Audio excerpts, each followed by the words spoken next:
to RapidScale's December training webinar for our partner community. I am Bob Buchanan, the EVP of Sales, and I am joined today by got somewhat of a special guest, someone who I work with every single day, but doesn't join me in these forums too often. I'll welcome Duane Barnes, our general manager. Duane, how you doing?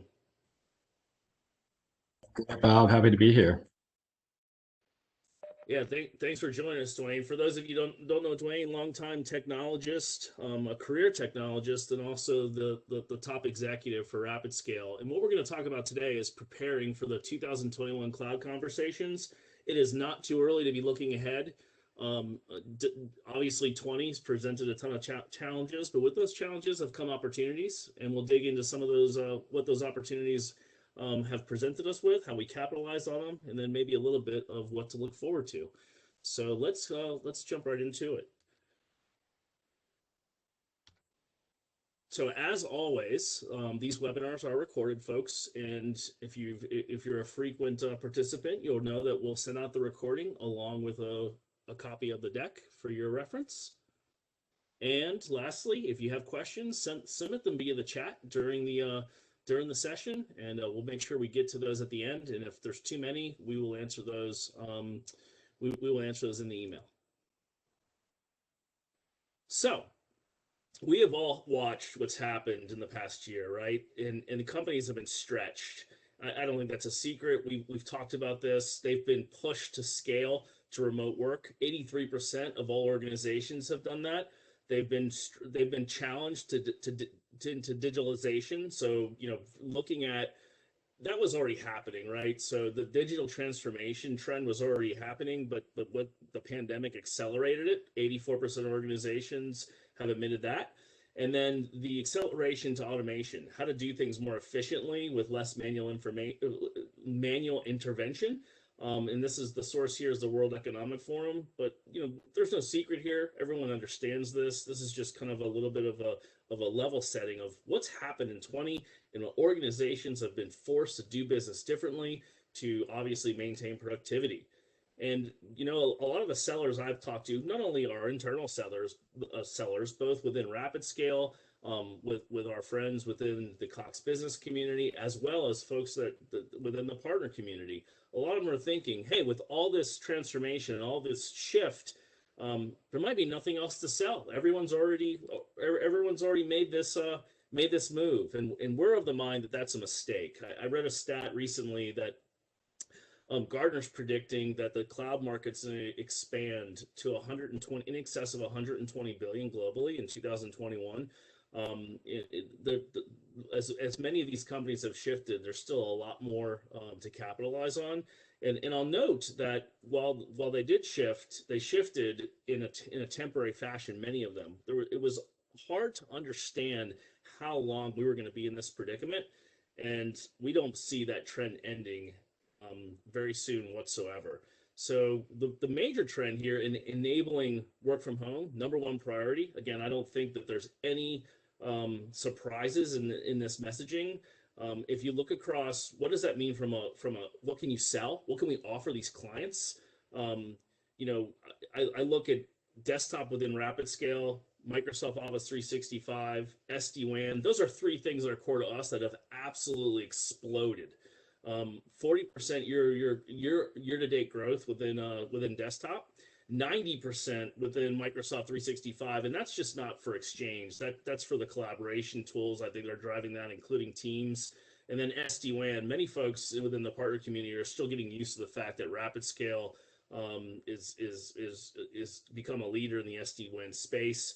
And then, of course, UCaaS. And while UCaaS is not core to the RapidScale portfolio, we would be remiss if we didn't mention it's just a space that's been exploding due to Americans and really globally for that matter. But really in America, you'll notice the stat up top, 42% of Americans working from home full time now. Well, and that's May. Now we're in December. That number's probably bigger, that stat, that metric, compared to just 2% the year prior. And then lastly, web conferencing. Duane, we just heard some huge news with Salesforce yesterday, making a major acquisition of Slack. But I think obviously we're a big Microsoft provider in Teams.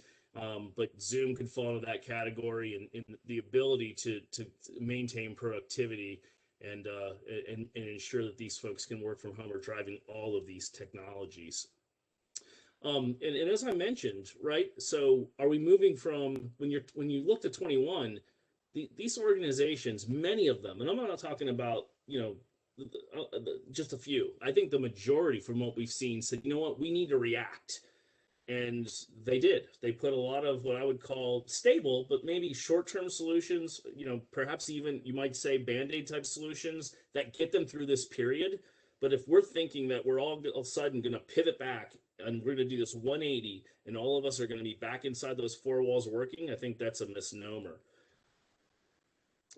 So, Duane, this is where I'm going to kind of turn this over to you for some context, right? With your technology experience, your operational experience, with all this change comes complexity. And I won't surprise you with each one of these icons. I'll go ahead and pull these dynamic icons up. But would really love for you to expand on your view and really what does all this mean and what should we be thinking about as we lead into 21? Yeah, thanks, Bob. Appreciate it. Yeah, I don't think any of these are going to be entirely, earth-shattering, topics, but I'll expand on them from our perspective, right? So obviously, mobility is key, and it's not just the physical location of the employees that I would encourage you to take away from that point. It's the devices that they're using, right? A lot of companies, especially in the mid-market and down, don't have solid endpoint device management strategies or how to ensure that when their employee is now working from home, they don't gravitate towards their personal computer to do their work because it's sitting on the desk next to them and they like it better, and then put the company at risk, right? So, the mobility piece is more about the option to use more than the device they just were given to them by their company, as much as it is about their location. So that's why we have that stat there that 63% of home workers are using their personal devices to access the corporate network, which is opened up the last icon on this slide of it's increased the attack vectors and threat landscapes. So the user activity from work from home, as most of everyone on this call, I'm sure, struggles with, the number of passwords that you have to keep track of, many of which are just saved in browsers and non-secure forms. And unfortunately, even with all the technology, companies like Microsoft and Apple and others, rely on us for the ultimate, end users just ignore that technology when they can. So, we mentioned the threat landscape, so there's a potential for the data exposure. We've already started seeing it very early. A lot of companies came out of the gate in the initial COVID response around, benefits for their employees, maybe gift cards to buy furniture or,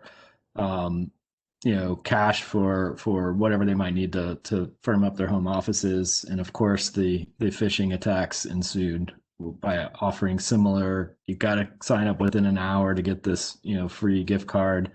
And people are doing that from their home computers that are attached to their corporate networks. And, it's been quite the mess, more than usual, I would say. So, and then in the last 3 months, as you can see, the Checkpoint stat, for those of you that aren't familiar with Checkpoint, they were the company that invented the firewall many years ago and have been a strong player in the security space for a number of years since. But the ransomware attacks from their perspective on the world has increased by 98%. And that's just, again, a major reason why you can't just rely on employees to do the right thing at home. You've got to prevent them from doing the wrong things. So we can move to the next slide there, Bob. Yeah, well, I will, Duane. And if I summarize this, what I just heard from you, and if I'm thinking about this as a seller, I'm looking at this saying, hey, these companies reacted. They had to do it with a level of expediency. And because of that, you may have taken some shortcuts, or you maybe didn't think about, now that I'm here, I expanded that digital perimeter, all these endpoints out there, and security is going to be a big concern. And if we're thinking in the long term, and this is more of a permanent situation, security seems to be a theme that was going to bleed into to 21. So thank you, Duane. I appreciate that input. And speaking of that, we start to get into like trends. And I think that, if you look at the analyst community, you just Google trends for 21, right? That'd be pretty easy. Everyone's got an opinion. What's going to happen? I think what we try to do here today is just say, what are we seeing from our clients, and how do we narrow these down? Because if we're taking a high probable bet on what we believe are going to be the trends going forward, no surprise, right? A little foreshadowing. Absolutely, security. Duane, give us some perspective, a little bit deeper on how you think organizations are thinking about security differently in 21. Yeah, absolutely. I think we sort of touched on that, right? But I've been on a number of panels in the last several months with a number of different types of contributors to technology, I would say. So analysts, CIOs, general business leaders, and the overarching theme is the LAN is dead, and meaning traditional IT required the employee to show up in an office and they were protected because they were in the office. And all the statistics are showing that some 30 to 50% of the people that are working from home now don't have any plans of going back if their companies will let them continue working from home. So you can no longer rely on that, physical local area network in an office to be the fortress for your company's employees from an IT perspective. So with that being said, you've got to really focus on that protecting the endpoint devices no matter where they're at. And so, we were on a call with an insurance expert from one of the big four accounting firms, and he was noting to the audience that many of the insurance companies that sell cyber insurance policies actually have provisions in them that preclude them from covering a breach if the employee was at home or not using a company issued device. And we got a lot of Q&A on that topic in that particular panel that I was on, but it's absolutely the case. As most people know, your general advice, no matter what kind of insurance you buy, you should check the policy annually to make sure you're okay with any changes that were made. But ultimately, you need to be focused on that. And then, a new acronym that's being thrown around. Many of you may have heard it. Some of you may have no clue what it is, but SASE or SASE, as generally noted, is Secure Access, Secure Edge. So that is extending that corporate LAN to the employee's home or wherever they may be working from through SASE technologies. VMware and VeloCloud being one of the leaders in that space. And as Bob mentioned earlier, we're one of the top 4 partners for VeloCloud, nationally recognized by VMware. So, we're very much focused on SASE technologies moving into 21. Duane, you have P&L responsibility for RapidScale. You also spend a lot of time talking to our executives or our clients, and I think what you've seen personally with our own organization, but as well as our customers, is the shifting of dollars, right? Can you expand on that a little bit and provide the folks listening in today on your view of what's happened in 20, and how do you think that might be our customers might be impacted in 21, and how should our mindset be going forward? Yeah, and I think this is one of the, as you mentioned at the beginning, with the opportunities that the pandemic will present for sellers and partners, right? So one of the things that I've noticed is a lot of people had capital budgets for building improvements, for example. Even in terms of Cox, we have a lot of real estate footprint nationwide, and things like replacing the roof on a building that nobody's in. We didn't spend that money because it was unnecessary. We had office expansion plans in Raleigh, North Carolina for the RapidScale team, and we just deferred that capital. And so what's happening is that money is not just sitting there, right? Companies are using it to fund projects like we've been mentioning here, from endpoint security to edge security to enabling employees to work more comfortably from home. And so there is definitely wallet share that is freed up, that has moved from one side of the P&L to the other in a lot of businesses. So Yeah, I appreciate that. And you think about what are the business type conversations that could be having. That's a great one. Is zeroing in on budget and where those dollars are going to be allocated on a go forward basis. And then lastly, we talked about, we're obviously bullish on the cloud space, and there's all types of, it's a cloudy market, right? We like to say there's all kinds of options, but we're not only bullish on the cloud and thinking about all the different, for lack of a better way to put it, utility type options, whether it's the hyperscalers or very very specific entities. We're laser focused in on the appetite of especially in the mid market for managed services. Can you elaborate on why we think that's going to be such an important trend going forward? Yeah, absolutely. So, we talk about this quite frequently that not all cloud providers are the same, right? And frequently customers will make decisions based on price, as we all know. And one of the things that, our sort of tagline is we enable businesses, employees to access their data or applications from anywhere, anytime on any device securely, right? And that strategy has not changed. And we do that through, managed services. So, we've heard sellers and partners and say, well, my customers already moved to the cloud. Well, that doesn't mean they're happy or all of their problems were solved, or, they still don't have initiatives that are, continuing years into the future for cloud services. So I always encourage folks to have that, managed services conversation. You know, what we've seen over the last 5+ years is the talent from an IT perspective. So your general IT, technologists have migrated in mass droves away from, SMB and mid-market businesses to the cloud providers and technology companies, OEM providers, hardware providers, right? The Dells, the Amazons, the RapidScales of the world. So, if you don't have a managed services plan or vision as a business owner, as a partner selling into those businesses, I think it's incumbent upon you to really make sure that customers are protected from, if their single threaded IT guy quits or gets hit by a bus, proverbial bus, right? That there's a managed service provider there to pick up the pieces and really continue that customer's journey from IT. Awesome, Duane. I'm gonna keep you talking and provide some context. You're doing great here. I know the folks on the line are appreciative of it. So I think as we look forward into 21, right? What do we do now? What's phase two of this look like? I think we've already talked a little bit about Microsoft 365. We spent a lot of time with the partner community educating them there. Obviously, RapidScale is really known as primarily as a desktop provider, and especially within the channel. So, I'll leave that a little bit alone. I'd love for you to talk specifically around what the new climate has meant for customers, specifically as they think about disaster recovery and backup, and then also security as a service, and maybe delve a little bit into identity as a service. So I'll let you kind of go a little bit deeper there.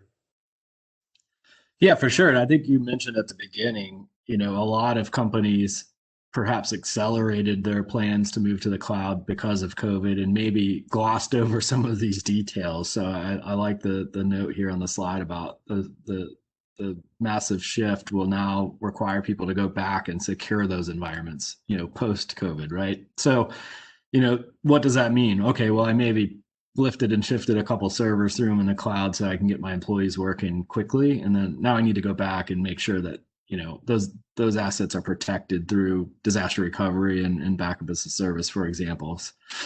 But more importantly, security isn't, putting a firewall in front of an environment, right? And especially as the employees are spread out all over the place. Many have crossed state lines to go to their families' cabins or beach houses, and which has lots of implications from a security perspective, right? Is the Wi-Fi secure? Is their device secure? Are they able and enabled to work as efficiently as they were in an office from wherever they might be today?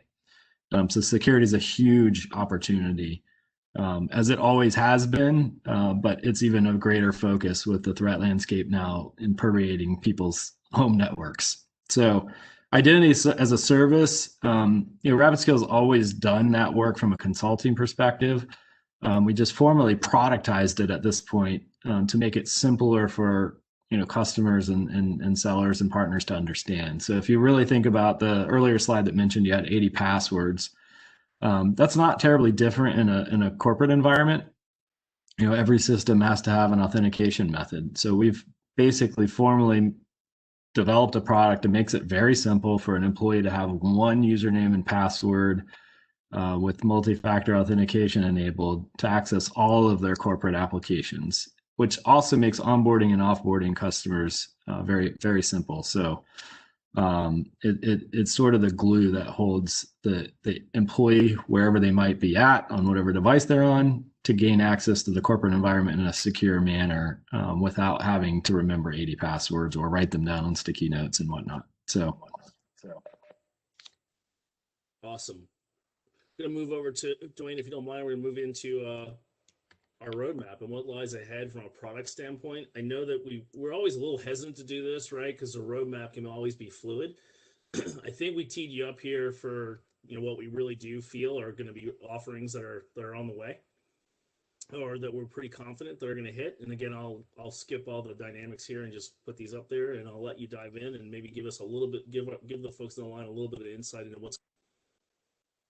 Yeah, absolutely. So yeah, roadmap slides are always subject to change, but I'm pretty confident on these, as many of them have either launched or in early stages of launch. So managed device as a service, again, something that we've done kind of on an ICB basis or ad hoc basis in the past, not formally productized. But what this means is we now have the ability to offer customers one of three vendors, HP, Dell, or LG, laptops as a service. Hardware vendors are subject to change as always, but ultimately, we always provide the desktop in the cloud, and then the customer's left to sort of go buy the device, that connects to it on their own. So now we can rent them. We have asset tagging, insurance, break fix, screen replacements, anything that might go wrong with these devices. One phone number to call, RapidScale, shows up on your bill as a rental device. Very similar to in the UCaaS space where a Polycom, for example, might be on a 8x8 order or a RingCentral order. So the PR and announcements for that will be going out in the next couple of weeks. So that's why I was pretty confident on this one to publicly announce this a little bit early for our partner community. Security, as mentioned, we're always adding and enhancing our security portfolio, but endpoint device management is probably the most appropriate given the current climate that we're in. And we've been selling that quite frequently to a lot of our mid-market customers. Our customer portal continues to evolve. We've expanded that team. We've actually doubled the size of that team in the last year, and we plan to add another 50% or so in capacity. So we're doubling down on orchestration and automation, giving general IT tasks that should be simple back into our customers' hands for self-service. So, and we have an integrated feedback loop so our customers can give us real-time feedback in the portal. So for those of you that don't know, the portal also offers a pretty cool chat functionality where customers can log in, open a case, and chat with us real-time, screen share, whatever we need to do. So we're constantly looking for new ways to service our customers. And then Microsoft Teams with voice. So while we don't intend to get into the full-fledged UCaaS space as a RapidScale entity, our parent company is in that space. And the nice thing about that is we can partner with them for SIP trunking and PBX functionality where needed and pair that up with the Teams environment. And we've done a number of deals in the past quarter, and we continue to see that as a growth engine into 21 as we continue to formalize that product. And then lastly, Microsoft finally launched their own desktop as a service platform, but as Bob mentioned earlier, without the managed service, it's incredibly difficult to deploy and manage and configure. And from our perspective, we can be that glue to ensure that smooth experience. And so we will be formally productizing that in 21. Duane, great insight. We really appreciate it. Appreciate your leadership throughout 20. Looking forward to all the exciting things happening in what we expect in 21. So, quick year in review. I mean, despite the pandemic, despite everything that everyone's been going through, when you just look at the raw accomplishments, both operationally, functionally, and certainly financially, um, phenomenal year for RapidScale, and laid out a few things here that we should be proud of, and we couldn't have done it without our partner community. They're the ones that are driving a lot of these sales, but we're making a bold statement. We absolutely believe that not only are we the leader, we're the largest DaaS provider in the channel, and we stand by that with a lot of confidence. It's one thing to be big, but we know that we're the best, and we've got the NPS scores that really support that. Duane, you mentioned VMware multiple times, and you mentioned not only VMware but SD-WAN and what was formerly known, I guess I should say, as VeloCloud, now VMware SD-WAN. But if you go right to their website and you look at the managed providers, there's four. I'm one of the four of the leaders there. So, and some of the others are very recognizable names. So we're super proud of the success that we've had there. We mentioned this earlier around Microsoft. I mean, the explosion of what's happened with our Microsoft practice. Our product team deserves an incredible amount of recognition for not only revamping that offering over the last 12 to 18 months, but also communicating that the elements and the competitive nature of that offering to the partner community, as well as the value that it delivers with how we've packaged it to the customer. So phenomenal growth in the Microsoft cloud. And then, couldn't be, we obviously go to market with a number of different master agents that are very near and dear to our heart. We're certainly not promoting one or the other in this forum, but what we are saying is we are grateful, incredibly grateful, to be recognized as the Cloud Supplier of the Year by Intelisys. It was a great honor, in that community. That community's been very important to us for many years. So wanted to highlight that. And then, the Cox acquisition, I think, it seems like it happened yesterday. It happened in August of 2018. So, we've had several years under our belt here. It's been a phenomenal marriage. The partner community is right. At least they were right to question the transaction, say, what does this mean for RapidScale? There's been other transactions that have happened that are well known that maybe didn't go very smoothly, and the nature of the business changed, the focus changed. Some of those organizations became, just to say it bluntly, less partner friendly. And at the end of the day, Cox has really been a phenomenal partner. They've stood by RapidScale, integrated us where necessary, provide the working capital for us to scale. And I'll note, since the acquisition, 156% revenue growth. That's unbelievable. We just simply are not. We've got a lot of the great elements that made RapidScale, easy to do business with, entrepreneurial, et cetera, et cetera. But we're a far more mature entity. And then from an FTE standpoint, since acquisition, we've grown the headcount by over 244%.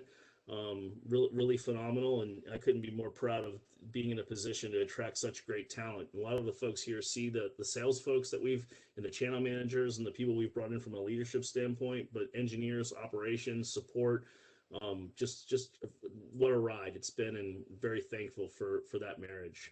And then lastly, the Technology Leadership Academy.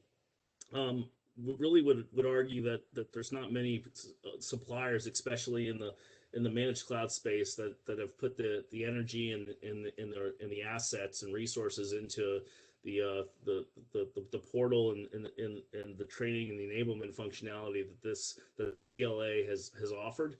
We use this internally, but we really promote it to our partners, and we've got over 630 folks within the channel that have completed the certifications across all three tracks. We want to expand on that very heavily. Looking forward in 21, we're looking to add some content, but also looking to get more and more partners certified. I don't think I do not believe that it's a coincidence that we're selling more, deeper and wider in the channel, and I think the TLA is a really good leading indicator of why that's actually occurring. So, we'll kind of get to the point where we wrap up here and maybe field a few questions, but always a reminder of the national sales team, and this will obviously be put out there when we send this electronically later this afternoon. And with that, Duane, I really appreciate you joining us today. I know the folks in the partner community appreciate your feedback and your view on things. Maybe pause for a moment here to see if there's any questions from the individuals on the call. Yes, I will ask a couple and then we can wrap up. So first up here, sorry if I missed it. When will device as a service be ready to sell? And does it replace desktop as a service? Duane, I'll let you take. Yeah, we will be launching that here in the next 10 to 14 days. So this month for sure. And it doesn't replace it, but it's not, they can be sold mutually independent. So just depending on the customer requirements. Awesome. And we'll just ask one more. I think so many of our customers are tired of the COVID conversation. How would you recommend approaching our customers on these topics in 2021? Yeah, I think we all are probably sick of it on many levels. The reality is it's not going away, and the fact is that our customers are still dealing with these challenges. So it's a slippery slope. I don't think I'd run in. I don't think that I'd run into every customer, saying, hey, let's talk about COVID. I don't think that's the effective approach. I've said this before, and I'll maybe give the same advice. I don't know that I have anything better. I think that if I was, if I'm talking to a customer and I'm looking at the business impact, how has the pandemic impacted your business, or how did it impact your business in 21?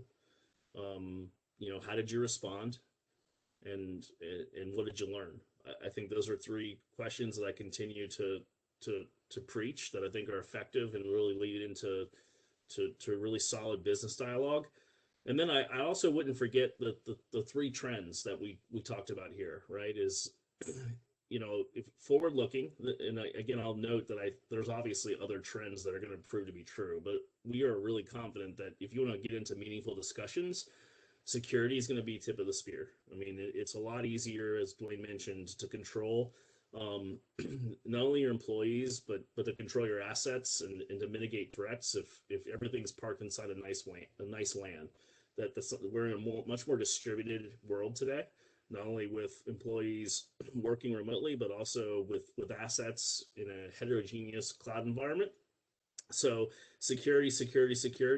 I'd also be focused on budget. I really think that, hey, in 21, budgets were shifted. In fact, so many folks put projects on the side. Not only did they allocate budget for work from home, but there was budget to other IT projects that maybe got pushed aside that might be coming back up in 21. So it's not just work from home. It might be, hey, the things they wanted to do that were core to their business plan within from 20, that I find out, are those things going to be happening now in 21? And certainly the third, we focus heavily on the management. And if you focus on the mid-market and you're calling on the mid-market, maybe even down a little bit into the SMB, these customers are incredibly challenged because the IT workforce is so stressed, and finding great talent is so difficult to compete. Sure, we can go to Amazon, to Azure, and we can go to a lot of different options that are out there and grab cloud resources, but who manages that? And who are you going to call in the middle of the night? Who's going to be there for the strategy session to say, how are we going to architect or configure these systems and fine tune the applications and optimize them to ensure that you're getting the business outcome that is required? And that's where we absolutely thrive. So we're bullish on the managed services side, and I certainly would keep that in mind when engaging your clients. So maybe a long-winded answer to that last one, Summer, but that's what I'd be thinking about. No worries, and we're good to go, Bob. All right, with that, folks, let's finish out the year great. We're so grateful for everything that you've done for RapidScale and our team. We are 100% dedicated to you, to your clients, and selling together. Looking forward to a much better 21, and like I mentioned earlier, in more ways than one. And if we don't talk sooner, happy holidays and happy new year. Probably the first time I've said that so far in 20, but certainly won't be the last. Take care and have a great day.